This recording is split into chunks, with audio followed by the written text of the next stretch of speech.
চমৎকার একটা খেলা খেলেছিল। তারা ইরানকে বলছিল যে তোমাদের উপর থেকে নিষেধাজ্ঞা তুলে নিয়েছি, তোমরা তেল বিক্রি করো। আর রাশিয়াকে বলছে যে তোমাদের উপরও নিষেধাজ্ঞা তুলে দিয়েছি, তোমরা তেল বিক্রি করো। কেন এটা আমেরিকা করেছে জানেন? ইরান আমেরিকাকে ভালোবেসে, বিষয়টা তা নয়। অর্থাৎ মধ্যপ্রাচ্য থেকে তেলটা যাচ্ছে না, না ইউরোপে যাচ্ছে না এশিয়া যাচ্ছে, সব পথ বন্ধ করে দিয়েছে হরমুজ প্রণালীর মাধ্যমে ইরান। তো ইরান যেহেতু সব পথ বন্ধ করে দিয়েছে, এখন বিশ্বে যে তেলের সংকট তৈরি হবে, সকল চাপ তো ডোনাল্ড ট্রাম্পের দিকে আসবে। শেয়ার বাজার পড়ে যাবে, গোল্ডের দাম পড়ে যাবে, সব পড়ে যাবে ধাপ ধাপ করে। এবং পড়ে যাবে মানে এসব ঊর্ধ্বগতির দিকে চলে যাবে তেলের বাজার। যেই তেল আপনি কিনবেন 10 টাকায়, সেই তেল হয়ে যাবে এখন 200 টাকায়। তো এই বিষয়টা এখন ইরান চিন্তা করলো যে আমেরিকাকে যে শর্তগুলো জুড়ে দিল, আমেরিকা ইরানের কোনো শর্ত মানতে রাজি হচ্ছে না। রাশিয়া এখানে একটা দুর্দান্ত চাল দিয়ে দিল। কি? প্রথমে রাশিয়া এই যুদ্ধ শুরুর 28 দিন বা 27 দিনের মাথায় তারা কয়েক বিলিয়ন মার্কিন ডলারের তেল বিক্রি করে টাকা পকেটে ঢুকিয়ে ফেললো। এবার বন্ধু ইরানের জন্য রাশিয়ার সবচেয়ে বড় সারপ্রাইজ দিল। রাশিয়া বলল 1 এপ্রিল থেকে জুলাই পর্যন্ত, 31 জুলাই পর্যন্ত তারা কোনো তেল এক্সপোর্ট করবে না, সকল তেল বন্ধ। খেলাটা বুঝতে পারছেন? সবচেয়ে বড় স্ট্রাইকটা কি? অর্থাৎ ইউরোপকে, আফ্রিকাকে বা পৃথিবীকে এখন যে তেলগুলো নিয়ে বাঁচতে হবে, তার মূল জায়গাটা হবে ইরান কিংবা রাশিয়া। এখন মধ্যপ্রাচ্যের তেল বন্ধ করে দিয়েছে হরমুজ এবং এখন বাবুল মান্দাব। তাহলে ইউরোপ চলবে কিভাবে? গ্যাস পাবে কোথায়? তেল পাবে কোথায়? পুরো ইউরোপ।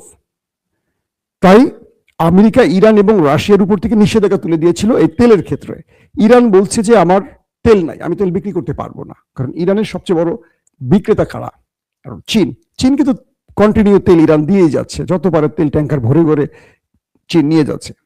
আর এতদিন ধরে রাশিয়া তেল বিক্রি করছে, ভারত যাদের কাছে বিক্রি করার করছে, এবং সব দেশকে বলছে তোমরা এখন রাশিয়া থেকে তেল নাও। কে বলছে? আমেরিকা, মানে নিষেধাজ্ঞা তুলে দিয়ে। তো দেখলো ইরান, দেখলো আর রাশিয়া দেখলো, চীন দেখলো, এতে করে তো যুদ্ধ থামছে না, বা ইরানের পকেটে বিজয়টা পুরোপুরি আনা যাচ্ছে না। এখন রাশিয়া বলছে আমার তেল শেষ, বা আমার এখন আর তেল বিক্রি করার ইচ্ছা নাই, আমি এখন তেল বিক্রি করবো না, আমি 1 এপ্রিল থেকে 31 জুলাই পর্যন্ত আর তেল বিক্রি করবো না। এখন ইউরোপ হয়ে যাবে অন্ধকার, পুরো ক্লাবস ওয়ার্ল্ড তেল সংকটে পড়ে যাবে। আর যতটুকু আছে সেটার দাম কত হতে পারে কল্পনা করেন। রাশিয়া বলে দিয়েছে তেল বিক্রি করতে পারি যদি তুমি ইরানের উপর থেকে, রাশিয়ার উপর থেকে সকল নিষেধাজ্ঞা তুলে দাও। শুধু তেলের না, সকল নিষেধাজ্ঞা তুলে দিতে হবে এবং ইরানের শর্ত মেনে নিতে হবে। ইরান যে শর্তগুলো দিয়েছে, এই শর্তগুলো তোমাকে মেনে নিতে হবে। কে বলছে? রাশিয়া। ইরানের কাছে আসছে ডোনাল্ড ট্রাম্প যে তুমি তেলটা বিক্রি করো, অ্যাটলিস্ট আমার ইজ্জত বাঁচাও। ইরান বলছে আমার তেল বিক্রির এখন আর সময় নাই, আমার তেল এখন উত্তোলন করতে হবে, সময় লাগবে, এখন আমি আর তেল বিক্রি করতে পারবো না। মানে এতদিন তেল বিক্রি করতে দিত না নিষেধাজ্ঞা দিয়ে, এখন ইরান বলছে না আমি এখন তেল বিক্রি করার মুডে নাই, আমি এখন যুদ্ধের মুডে আছি। আমেরিকা পড়ে গেছে মাইন কাছে পায়। অন্যদিকে তো আরব রাষ্ট্র তেল দিতে পারছে না, পথ বন্ধ করে দিয়েছে ইরান। এখন ভ্লাদিমির পুতিনের এই চালটিতে পুরো মার্কিন প্রশাসন ক্লাবস হয়ে গেছে, ঠান্ডা হয়ে গেছে। কি করবে এখন ডোনাল্ড ট্রাম্প? একদিকে তিনি মনে করেছিলেন যে ইসরায়েলকে সাথে নিয়ে এসে খার্ক আইল্যান্ড দখল করবেন, ইরানের তেল গ্যাস তিনি লুট করবেন। সেই পথটিও ইরান বন্ধ করে দিচ্ছে, তাদের 10 লাখ সেনাকে মাঠে নামিয়ে। আমেরিকাকে বলেছে যে তুমি 10,000, 20,000, 1 লক্ষ পাঠাও, তোমার সেনা পাঠাও, আমি 10 লক্ষ রেডি রেখেছি তোমার বাহিনীকে ওপারে পাঠাবার জন্য। তুমি আসবে বিসমিল্লাহ বলে, কিন্তু তুমি যাবার ল্যাংরা লুলা হয়ে, সেই ব্যবস্থা আমি করে রেখেছি। এখন মার্কিন সেনারা ইরানে ঢুকতে সাহস পাচ্ছে না। কেউ হয়তো ঢুকবে চাকরি বাঁচাবার জন্য, কারণ এখানে সবচেয়ে বড় ব্যবধানটাকে ইরান তার রাষ্ট্রকে রক্ষায়, সার্বভৌমত্ব মানচিত্রকে রক্ষায় যুদ্ধ করছে। আমেরিকানরা কেন করছে? আমেরিকানরা করছে দখলদারিত্বের জন্য। সো সেনাবাহিনীর যে মোরালিটি, এটা আমেরিকার অটোমেটিকই ভেঙে যাবে। কেউ নিজেকে রক্ষায় লড়াই করবে আর কেউ অন্যকে মারার লড়াই করবে, দুজনের মনোবল এক থাকে না।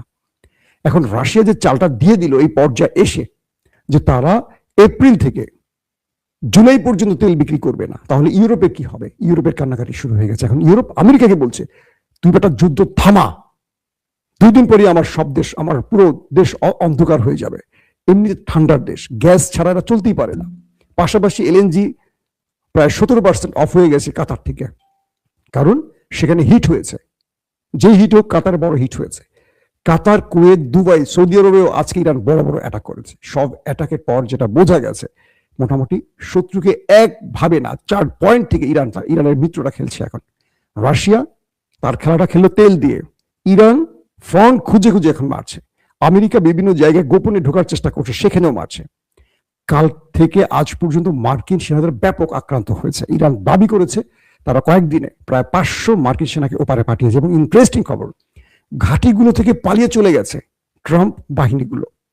তারা বিভিন্ন হোটেল, রেস্তোরাঁ বা কোনো মোটেল বা বিভিন্ন সিভিলিয়ানদের এরিয়ায় গিয়ে আশ্রয় নিয়েছে, সেখানে খুঁজে খুঁজে ইরানের ড্রোন সেখানে অ্যাটাক করছে। ইরান বলছে তারা 500 বা তারও অধিক ওপারে পাঠিয়েছে। এই পরিস্থিতিতে ডোনাল্ড ট্রাম্পের অবস্থা এখন করুন। একদিকে পুরো পৃথিবীর তেলের জন্য অস্থির হয়ে পড়ছে, ডোনাল্ড ট্রাম্পের সামনে আর কোনো পথ খোলা নেই। তিনি এখন ইরানের শর্ত মানবেন নাকি তৃতীয় বিশ্বযুদ্ধ শুরু করবেন, সেটা এখন তার সিদ্ধান্তের ব্যাপার। দর্শক, আপনাদের সাথে ইনশাআল্লাহ আজ রাত 11 থেকে 12টার মধ্যে আরেকবার হাজির হব। তখন আরো দুর্দান্ত খবর থাকবে। এখন যেগুলো দিতে পারিনি, তখন সেই খবরগুলো আপনাদের দেবার চেষ্টা করব। এখনকার মতো বিদায় নিচ্ছি। প্রত্যেকে ভালো থাকবেন। আল্লাহ হাফিজ।